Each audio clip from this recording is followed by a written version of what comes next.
Chapter 1 lecture number 14 start કરીએ। ગયા લેક્ચરમાં આપણે એકીક અને વ્યાપ્ત વિધેયના દાખલા પૂરા કરી પછી વિધેયનું સંયોજન બરાબર એનો અભ્યાસ કર્યો, એની થિયરી આપણે જોઈ હતી અને એના નિયમો જોયા હતા કે ક્યારે સંયોજન પોસિબલ છે, કઈ શરતનું પાલન થાય ત્યારે, અને કોઈ પણ સંયોજન જો પોસિબલ બને તેના પ્રદેશ અને સહપ્રદેશ કઈ રીતે નક્કી કરવા બરાબર। અચ્છા, હજી 4 દાખલા એવા બાકી છે એકીક અને વ્યાપ્ત આ મુદ્દાને સંગત, પણ એમાં પણ પાછો સંયોજનનો ઉપયોગ હતો, એટલા માટે સંયોજનની મેં થિયરી પહેલાં બતાવી દીધી। હવે સંયોજનની થિયરી અને આગળ એકીક અને વ્યાપ્ત આ બંને કન્સેપ્ટ મિક્સવાળો દાખલો છે એ આપણે જોઈ લઈએ। પહેલાં જો સૌ પહેલાં છે આપણે સ્વાધ્યાય 1નો દાખલા નંબર 6 જોઈ રહ્યા છીએ। બે વિધેય એફ અને જી, એફ એન થી ઝેડ પરનું વિધેય છે અને જી ઝેડ થી ઝેડ પરનું વિધેય છે બરાબર। આ બંને વિધેયના ઉદાહરણ આપણે આપવાના છે એવું કહે છે બરાબર। કેવા ઉદાહરણ કે આ શરતનું પાલન કરે એવા। શરત શું છે તો કે એફ અને જી વિધેયના એવા ઉદાહરણ આપો કે જેથી એ બે વિધેયનું આ સંયોજન GOF એ એક એક હોય પરંતુ જી એક એક ના થાય, જી એક એક ન હોય બરાબર, તથા GOF સંયોજન એક એક હોય એવું આપણે ઉદાહરણ અહીંયા આપવાનું છે। અહીંયા સૂચનમાં જુઓ fx બરાબર x અને gx બરાબર મોડ x નો વિચાર કરો એવી વાત આપણને કરી છે બરાબર। ચાલો જોઈ લઈએ, સમજી લઈએ। જો સ્વાધ્યાય 1નો દાખલા નંબર 6, એફ એન થી ઝેડ અને જી ઝેડ થી ઝેડનું વિધેય છે।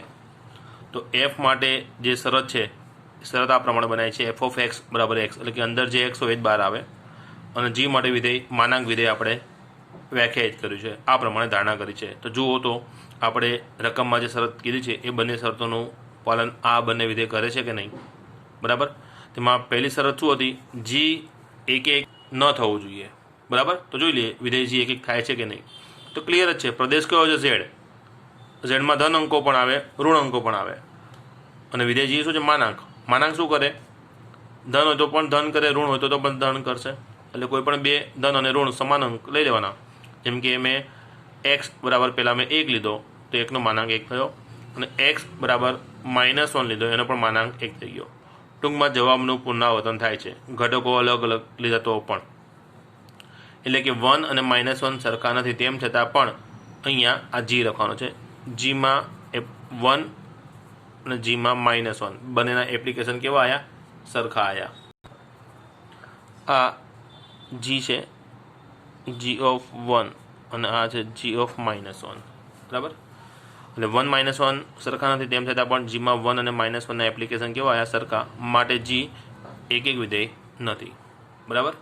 હવે જી એક એક નથી એના પછી આપણે બીજી શરત શું છે, GOF એક એક હોવું જોઈએ। તો પહેલાં તો સંયોજન GOF એ વ્યાખ્યાયિત થાય કે ન થાય એ આપણે જોઈ લઈએ। તો GOF એન થી ઝેડ મળે જ એવું અહીંયા લખ્યું છે, કેમ તો જો તમને ખાલી અહીંયા સમજૂતી બતાવું છું કે સંયોજન GOF આ વ્યાખ્યાયિત થવા માટે શરત શું છે, પાછળનો વિધેય જે એફ છે એનો વિસ્તાર આગળના વિધેયના પ્રદેશ જી, આગળના વિધેય જીના પ્રદેશનો અવગુણ થવો જોઈએ। હવે તમે એફનો અહીંયા સહપ્રદેશ ઝેડ છે અને એ જ સહપ્રદેશ જીનો પ્રદેશ છે, એટલે એકનો સહપ્રદેશ એ બીજાના પ્રદેશ બરાબર, તો કોમન પ્રદેશ સહપ્રદેશમાં કોમન પ્રદેશ ધરાવતો વિધેય જી કોમન સહપ્રદેશ ધરાવતા વિધેય એફ ઉપર એપ્લાય થઈ શકે, એટલે જી એફ ઉપર એપ્લાય થઈ શકે, એટલે આ સંયોજન આપણને હંમેશા મળે છે બરાબર। હવે જે GOF આપણને મળશે તો ક્યાંથી ક્યાંનું, તો પહેલાં કોણ એપ્લાય થવાનું, એફ એપ્લાય થવાનું, એટલે એફનો પ્રદેશ કોણ છે એન, એ આનો પ્રદેશ બને, અને છેલ્લે કોણ એપ્લાય થવાનું જી, એટલે ફાઇનલ આન્સર આપણને જી આપવાનો છે। તો જીનો જે સહપ્રદેશ છે આ ઝેડ એ આ વિધેયનું સંયોજનનો આપણો સહપ્રદેશ બને, એટલે GOF આપણને મળશે જ, અને એ આ પ્રમાણે એન થી ઝેડ પરનું મળવાનું છે। બોલો ખ્યાલ આવી ગયો। હવે એનું આપણે એપ્લિકેશન જોઈ લઈએ બરાબર। તો જ્યાં આ GOF ઓફ એક્સ આનું સૂત્ર શું થાય, તો પહેલાં એફ એક્સની ઉપર એપ્લાય થવાના, એટલે એફ ઓફ એક્સ આવી ગયો। હવે એફ ઓફ એક્સનું જવાબ આપણને ખબર છે, એફ ઓફ એક્સ આપણને શું કહે છે, એફ ઓફ એક્સ હોય તેનો જવાબ શું લખવાનો, એક્સ। તો આ જે એફ ઓફ એક્સ છે એની જગ્યાએ શું લખી નાખ્યો, એક્સ લખી નાખ્યો। હવે જે જવાબ એક્સ આવ્યો એની ઉપર કોણ એપ્લાય થાય છે, જી, તો જી ઓફ એક્સ તો જી ઓફ એક્સ એટલે કે જી એક્સ એ કયું વિધેય છે? માનાંક વિધેય. એટલે જી એક્સ જગ્યાએ માનાંક આવી ગયો. ખ્યાલ આવી ગયો? તો જીઓ એફ ઓફ એક્સ એટલે આપણો જવાબ આવી ગયો ફાઇનલ મોડ એક્સ. તો માનાંક વિધેય બરાબર, વિધેય માનાંક બન્યું. આગળ ઉપર જોયું આપણે કે માનાંક વિધેય જવાબનું પુનરાવર્તન કરે છે અહીંયા. પણ એ જે માનાંક વિધેય જી હતો એનો પ્રદેશ કયો હતો? ઝેડ હતો, જેમાં ધન અને ઋણ બંને અંકો હતા. પણ અહીંયા જે સંયોજન આપણું જીઓ એફ બન્યું એ માનાંક વિધેય તો ભલે બન્યું, પણ એનો પ્રદેશ કયો થઈ ગયો છે અત્યારે? એન. તો એનમાં તો માત્ર ધન અંકો આવવાના. એનમાંથી હું 1 મૂકીશ તો જવાબ 1, 2 મૂકીશ તો 2, 3 મૂકીશ તો 3. એનના કોઈ અંકો અહીંયા જવાબોનું પુનરાવર્તન કરશે નહીં. માટે આ વિધેય કેવું થઈ જાય છે? એક એક થઈ જાય છે. બરાબર ને? એટલે કે જો પ્રત્યેક x1 x2 belongs to n માટે, એટલે કે પ્રદેશના કોઈપણ બે ઘટકો x1 અને x2 માટે જીઓ એફ ઓફ x1 અને જીઓ ઓફ x2 જો બંને જવાબો સરખા હશે, બરાબર બરાબર, એ આપણે ધારી લીધું કે ધારો કે આ બંને જવાબ સરખા છે, તો જીઓ એફ સૂત્ર કયું છે? Mode x. તો આ મોડ x1 થઈ ગયું, અહીંયા મોડ x2 થઈ ગયું. હવે મોડ x1 મોડ x2 સરખા હશે તો બંને ઘટકો કેવા હશે? સરખા હશે. કારણ બંને ઘટકો ક્યાંથી લીધા છે? એનમાંથી. એનના કોઈ પણ બે ઘટકનો માનાંક સરખો થાય નહીં. જેમ કે મેં 2 મૂક્યો તો 2નો જવાબ 2 આવશે, પછી 3 મૂકીશ તો 3 જવાબ આવશે. બંને સરખા થવાના નથી. પણ બંને જવાબ ક્યારે સરખા થાય? તો અંદર જે અંક અહીંયા મૂક્યો છે એ જ અહીંયા મૂકું તો જ બંને જવાબ સરખા મળે, બાકી મળે નહીં. બરાબર. ટૂંકમાં આપણે વિધેય વ્યાપક સ્વરૂપમાં એક એક છે એવું સાબિત કરવું હોય તો આપણે શું કરતા? fx1 બરાબર fx2 લઈ લઈએ અને x1 બરાબર x2 સાબિત કરવું પડે. બરાબર. તે જ વસ્તુ જીઓ એફને મારે એક એક સાબિત કરવું હતું તો જીઓ ઓફ x1 બરાબર જીઓ ઓફ x2 મેં ધારી લીધું અને x1 બરાબર x2 સાબિત કર્યું. માટે આ જીઓ એફ એ કેવું વિધેય કહેવાય? એક એક વિધેય કહેવાય. બરાબર.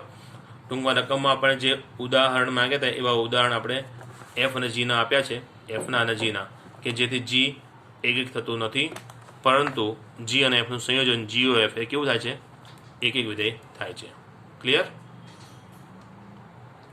તો હવે નેક્સ્ટ પ્રશ્ન જોઈએ. પછીનો પ્રશ્ન સ્વાધ્યાય 1નો 7મો પ્રશ્ન. બે વિધેય એમાં એક એફ અને જી છે. એફ એનથી એનનું છે અને જી પણ એનથી એનનું છે. આના પણ આપણે ઉદાહરણ આપવાના છે. કેવા? જે આ શરતનું પાલન કરે. શરત શું છે? જીઓ એફ વ્યાપ્ત હોય પરંતુ એફ વ્યાપ્ત ન હોય. બરાબર. અહીંયા પણ સૂચના આપણને આપેલી છે કે એફ એક્સ x+1 અને જી એક્સ બરાબર x-1 ક્યારે? કે જ્યારે x 1 કરતાં મોટો હોય અને x 1 હોય તો 1. આ પ્રમાણે બે વિધેયના વિચાર કરો એવી વાત કરી છે. બરાબર. તો આપણે સમજી લઈએ.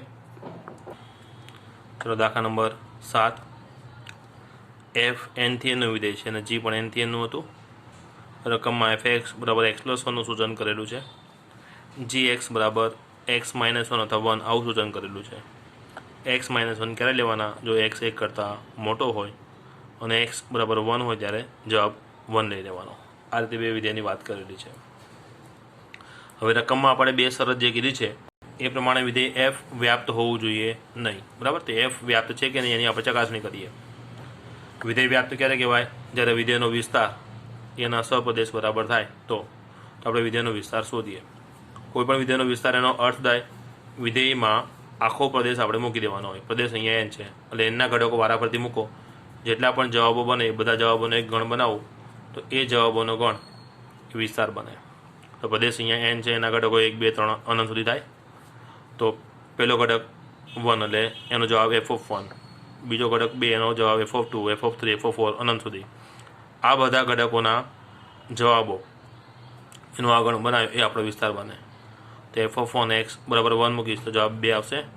આનો જવાબ 2, આનો 3, આનો 4, આનો 5 એ પ્રમાણે અનંત સુધી. એનના બધા ઘટક આવી જાય છે સિવાય કે એક. ફક્ત એક અહીંયા જવાબમાં આવ્યો નથી. માટે આ ગણ એન બને નહીં. એટલે વિધેયનો વિસ્તાર જે આ આરએફ છે એ એન બરાબર થતો નથી, એટલે કે સપ્રદેશ બરાબર થતો નથી. માટે વિધેય એફ એ એનમાં વ્યાપ્ત વિધેય કહેવાય નહીં. ક્લિયર? ચલો, એક શરતનું પાલન થઈ ગયું. બીજી શરત આપણને શું કીધી છે કે સંયોજન જીઓ એફ એ કેવું હોવું જોઈએ? વ્યાપ્ત. હવે એફ અને જી બંનેના પ્રદેશ સપ્રદેશ બધું સરખું છે. તો આ બંને વિધેય માટે 4 સંયોજનો FOF, FOG, GOF ને GOG 4 સંયોજનો શક્ય બનવાના છે. એની શરતનું અહીંયા સમાધાન કરાવવું પડે નહીં. આપણે થિયરીના અંતે જે 4 મુદ્દા બતાવ્યા હતા એમાં ત્રીજો મુદ્દો આપણે આ સમજાવેલો છે. અત્યારે આપણે કયા સંયોજનની વાત કરવાની છે? GOFની, જે એનથી એન જ થવાનું, બરાબર. ચલો હવે આ વિધેયનું સૂત્ર આપણે નક્કી કરી લઈએ કે GOF(x), તો પહેલાં fxની ઉપર એપ્લાય થાય એટલે f(x). હવે f(x), તો fxનું સૂત્ર આપણી પાસે કયું છે? જુઓ, fx બરાબર x+1 છે, મારે fx બરાબર પહેલાં x+1 એપ્લાય કરવાનું.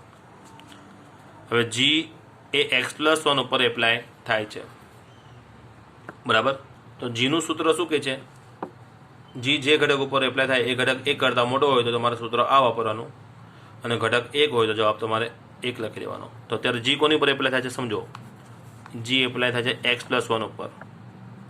અચ્છા, જીનો પ્રદેશ કયો છે? n.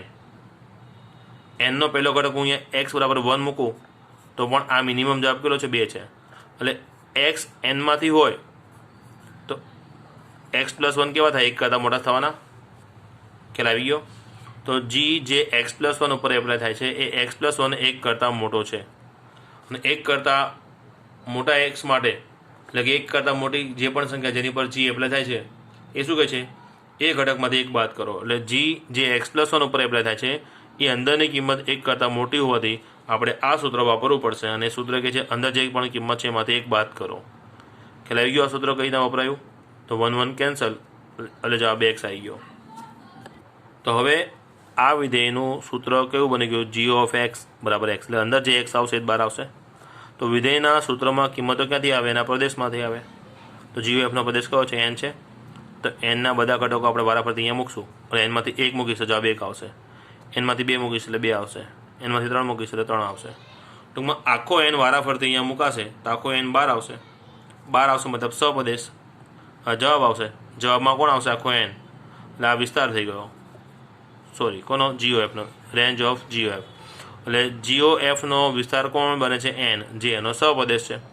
એટલે આ વિધેય કેવું બની જાય છે? વ્યાપ્ત બની જાય છે. જો આપણે સમજીએ, બરાબર. તો સ્પષ્ટ છે કે GOFનો વિસ્તાર આમ લખવાનું છે R કેપિટલ, અને GOF આ પ્રમાણે થોડું નાના અક્ષરે. રેન્જ ઓફ GOF શું બને છે? n બને છે, અને n એનો સપ્રદેશ છે, માટે GOF એ n માં વ્યાપ્ત વિધેય છે. ક્લિયર? એટલે બંને શરતોનું પાલન થાય છે. કઈ? તો કે f એ વ્યાપ્ત નથી અને GOF વ્યાપ્ત છે. હવે આપણે એક થિયરી સમજીએ વિધેયોની.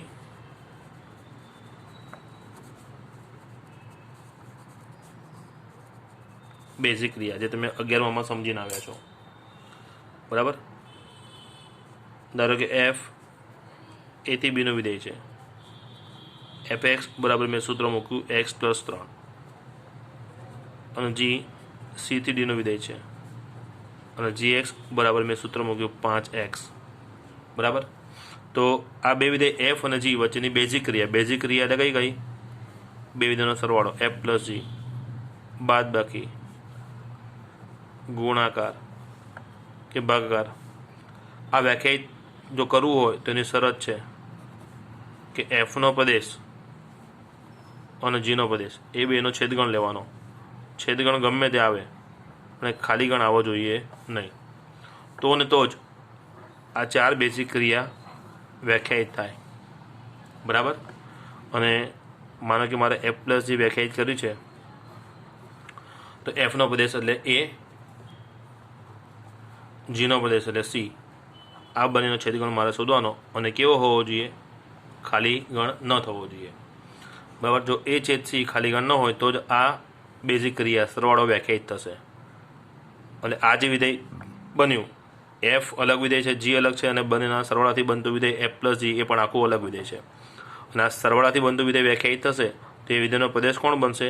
તો કે જે બંનેના પ્રદેશમાંથી કોમન આપણને મળ્યું હશે, એટલે કે છેદગણ મળ્યું હશે તે થશે, બરાબર. અને એને અનુરૂપ સપ્રદેશ આપણે વ્યાખ્યાયિત થશે. તો હવે આ f+g જે વિધેય બન્યું એનું સૂત્ર શું થશે? તો f+g of x લખાશે, અને એ કેટલું થાય? તો કે fx + gx જેટલું. હવે fx કેટલા છે? x+3 પ્લસ gx કેટલા છે? gx આપણા 5x છે. આ 5 અને 6x + 3 આ પ્રમાણે થાય. ખ્યાલ આવી ગયો? આ પ્રમાણે મારે બાદબાકી વ્યાખ્યાયિત કરી હોય f અને gની તો એ ત્યારે જ વ્યાખ્યાયિત થાય કે આ શરત કે બંનેના પ્રદેશનો છેદગણ ખાલી ગણ ન હોવો જોઈએ, અને જે બેનો છેદગણ મળશે ને મને એ જ અહીંયા પ્રદેશ બનશે, અને સહપ્રદેશ એને અનુરૂપ આપણે બનાવીશું.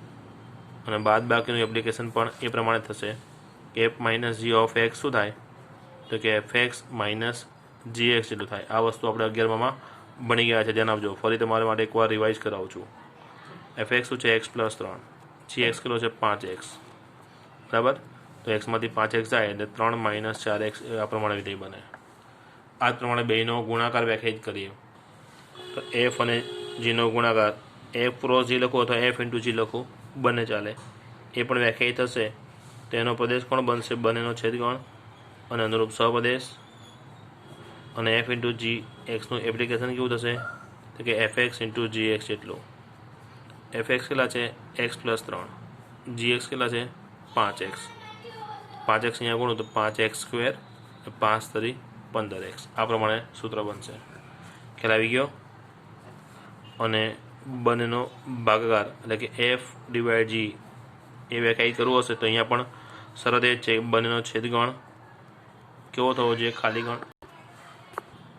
ગણ ન થવો જોઈએ, બરાબર. જે પણ મળે ચાલશે, ખાલી ગણ થવો જોઈએ નહીં. અને બીજી એક ખાસ ધ્યાનમાં રાખવાની કે આ છેદગણમાં કોઈ એવો એક્સ આવતો હોય, બરાબર, કે જે આ જીને 0 બનાવે, તો જીને 0 બનાવતો એક્સ જો આમાં આવતો હોય તે બાદ કરવો પડે. આ પ્રદેશ છે અને સપ્રદેશ એને અનુરૂપ આપણે બનાવીશું. અને આ એફ અપોન જીનું એપ્લિકેશન પણ આ પ્રમાણે જ થાય,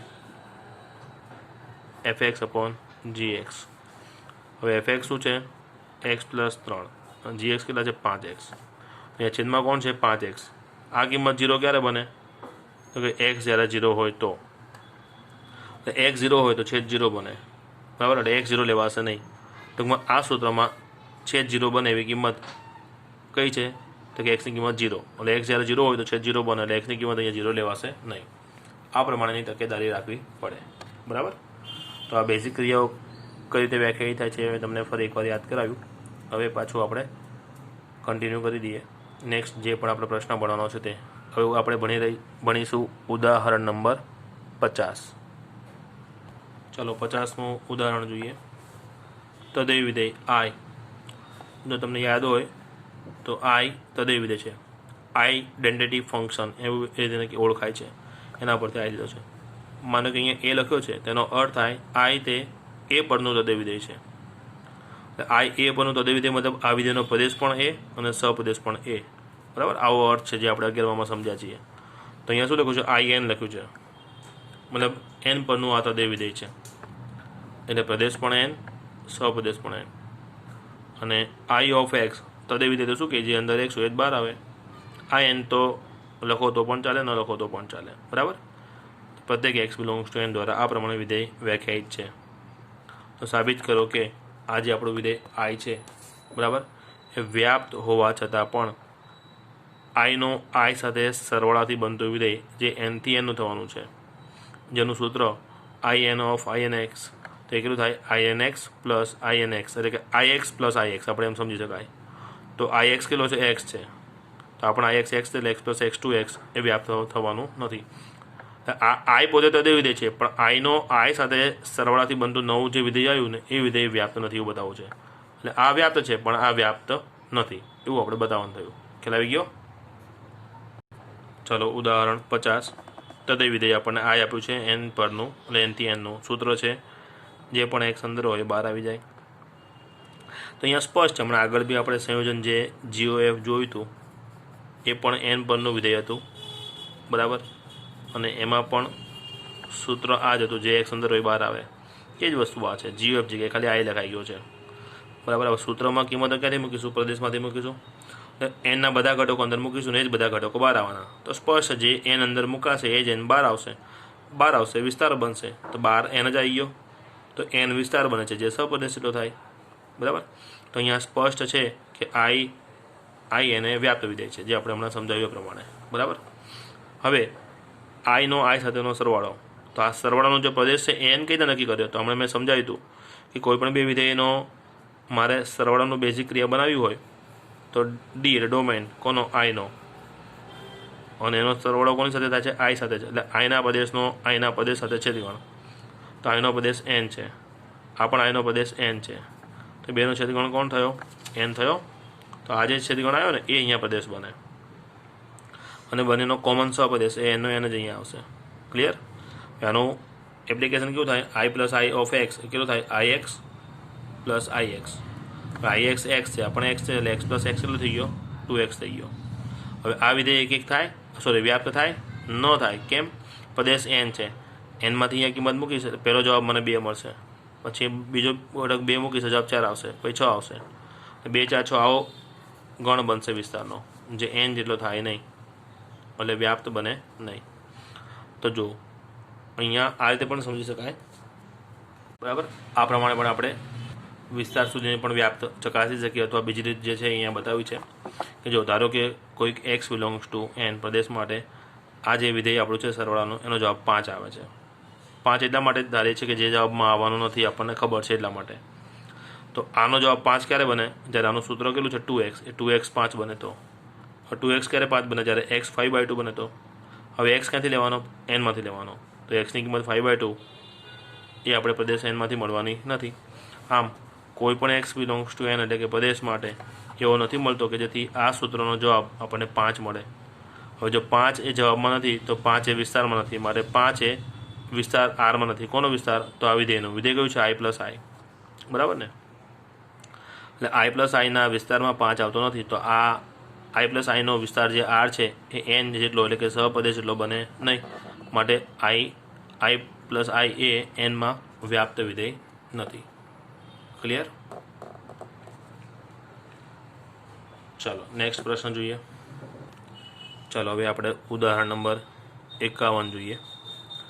ધારો કે એક વિધેય એફ એનો પ્રદેશ છે ક્લોઝ ઇન્ટરવલ 0 થી π/2 થી r પરનો વિધેય છે. આ પ્રદેશ છે, આ સહપ્રદેશ છે fx બરાબર sin x. અને વિધેય જી એનો પણ પ્રદેશ અહીંયા જે છે એ જ, સહપ્રદેશ પણ આ જ. પણ આ એફ સાઇન છે અને જી ને શું ધાર્યું છે? કોસ ધારેલું છે. તો આ રીતે આપણને વિધેય આ પ્રમાણે 2 એફ અને જી વ્યાખ્યાયિત કરે છે. તો સાબિત કરો કે એફ અને જી એક એક છે, પણ એના સરવાળાથી બનતું વિધેય એક એક નથી. બરાબર. ઉદાહરણ 51, પહેલા ચેપ્ટરનું 51 ઉદાહરણ. એફ 0 થી π/2 થી r પરનું વિધેય fx sin x અને જી પણ આ પ્રમાણે, અને gx cos x છે. હવે જો તમે અહીંયા પહેલું ચરણ છે.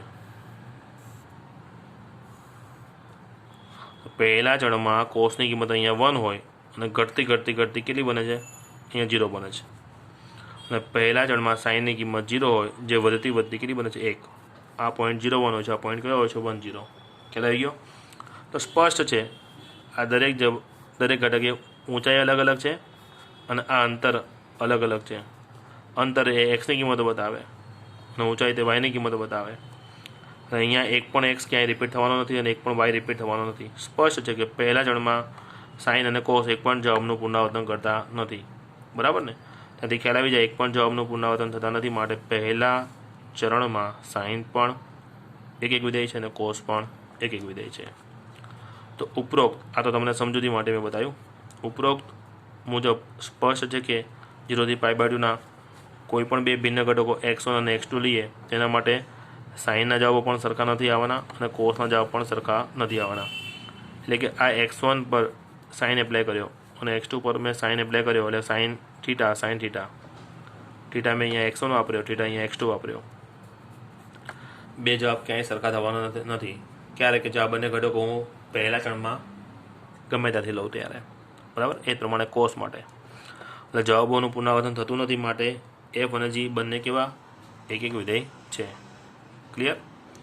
હવે સરવાળાથી બનતું વિધેય એક એક નથી એવું આપણે બતાવવાનું રહ્યું. જોઈ લઈએ. ચાલો તો બંનેનો સરવાળાનું વિધેય મેં બનાવ્યું. એ પ્લસ જી જે વિધેય બન્યું એનો પ્રદેશ કયો બને? તો આનો પ્રદેશ કયો છે? 0 થી π/2 છે, એફનો પ્રદેશ. બરાબર? અને જીનો પ્રદેશ કયો છે? એ પણ 0 થી π/2 છે. તો આ બેનું છેદગણ જે આવે ને એ છેદગણ અહીંયા પ્રદેશ બને. તો બંને સરખા ગણ છે, એનો છેદગણ તો એનો જ આવવાનું. એટલે જે આ છેદગણ આવ્યો એ જ અહીંયા પ્રદેશ બની ગયો. અને સહપ્રદેશ પણ બંનેમાં કોમન આર છે એટલે સહપ્રદેશ બની ગયો. તો હવે એ પ્લસ જેનું સૂત્ર બનાવીએ તો શું થાય? fx પ્લસ gx જેટલું થાય. એફ એક્સ આપણો સાઇન એક્સ છે, જી એક્સ કોસ એક્સ, એટલે આ વિધેયનું સૂત્ર બની ગયું. હવે આ વિધેય જવાબનું પુનરાવર્તન કરે કે નહીં એ આપણે જોવાનું હોય, અને ઘટકો ક્યાંથી લેવાના હોય? પ્રદેશમાંથી. તો 0 અને π/2 માટે જવાબનું પુનરાવર્તન થાય. જો કઈ રીતે? પહેલાં 0 અહીંયા એક્સ જગ્યાએ મૂક્યા એટલે સાઇન 0 પ્લસ કોસ 0. સાઇન 0ની કિંમત 0 અને કોસ 0 કેટલા થાય? 1 થાય. જવાબ કેટલો આવે? 1 આવ્યો. હવે એક્સની કિંમતો π/2 લઉં તો એક્સ બરાબર મેં π/2 મૂક્યા એટલે સાઇન π/2 પ્લસ કોસ π/2. સાઇન π/2 1 હોય, કોસ π/2 0 થાય, એટલે જવાબ 1 આવ્યો. જો બંનેમાં જવાબ પુનરાવર્તન થઈ ગયું. મૂકેલા ઘટક 0 અને π/2 સરખા નથી, તેમ છતાં પણ જવાબનું પુનરાવર્તન થાય છે. આમ 0 ડઝ નોટ ઇક્વલ π/2, પણ a પ્લસ જી ઓફ 0 અને a પ્લસ જી ઓફ π/2 બંને જવાબ કેવા થયા? સરખા થયા. એટલે કે જવાબોનું પુનરાવર્તન થાય છે, માટે a પ્લસ જી એકિક વિધેય નથી. ક્લિયર? આમ એફ અને જી સ્વતંત્ર રીતે એકિક વિધેય છે, પણ એના સરવાળાથી બનતું વિધેય એક નથી. ક્લિયર? જે આપણે સાબિત કરવાનું હતું એ થઈ ગયું. તો હવે આપણે ટોપિક પૂરો થાય છે, અને નેક્સ્ટ લેક્ચરથી આપણે જે સંયોજન વિશે અભ્યાસ કરો ને એના દાખલાથી શરૂઆત કરીશું. બરાબર? તો અહીંયા આપણે પૂરું કરીએ છીએ, અને ફેર વર્ક કરતા રહેજો.